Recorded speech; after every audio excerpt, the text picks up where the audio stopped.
d'habitude dans un quartier, je dirais, déjà constitué. Donc là, on est plus, je dirais, sur une gare de proximité et de destination à travers en fait tous ces équipements de loisirs et sportifs et culturels. Et puis également une grande zone résidentielle qui est constituée, elle, plutôt de grands ensembles des années 70.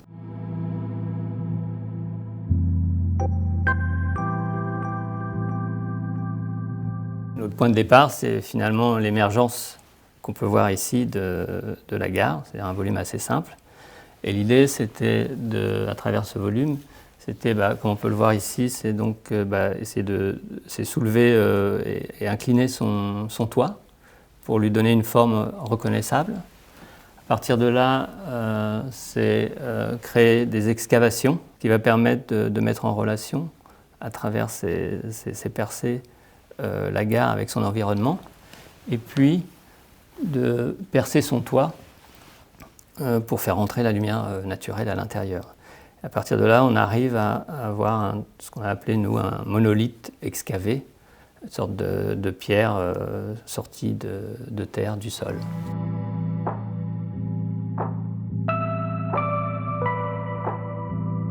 L'idée vraiment, c'est à travers la composition, on va dire, des matériaux à l'intérieur de la gare, des formes plissées qui sont données aux parois. C'est vraiment l'idée de rentrer dans le corps d'un instrument, qui est là est celui de la gare et du réseau. Le travail sur la lumière naturelle, c'est à la fois par donc la grande verrière qui vient illuminer, on va dire, toute la salle d'échange, et puis une grande fenêtre urbaine qui vient en fait marquer la perspective de la gare, qui s'inscrit, je dirais, presque dans la ligne du grand boulevard planté. Donc on est déjà en relation avec la ville. Et cette lumière naturelle, donc, qui baigne à la fois la salle d'échange et en même temps le grand puits de descente pour arriver presque jusqu'au quai, est pris en relais par la lumière artificielle, qui ici joue plutôt d'une lumière indirecte, qui vient mettre en valeur finalement les teintes différenciées entre la pierre qui tire sur le bleu et puis l'inox qui bien évidemment tire sur le cuivré choisi pour son écho, on va dire, aux instruments d'orchestre.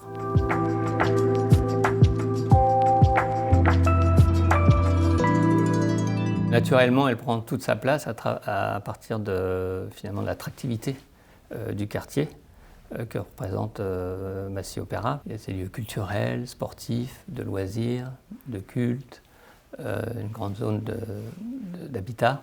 Et donc la gare participe naturellement, je dirais, à la modernisation de ce quartier. Et puis elle participe aussi, on va dire, à l'essor du quartier, à la fois pour les habitants, puisqu'en fait elle va les mettre en relation à la gare de Massy-par-les-Eaux, au plateau de Saclay, qui va être la nouvelle Silicon Valley, à la gare d'Orly. Elle va permettre à tous les habitants, à la fois de Massy, mais des alentours, de venir sur ce lieu pour profiter en fait de toutes ces activités. Les réserves de Beaubourg vont s'installer également à proximité de la gare.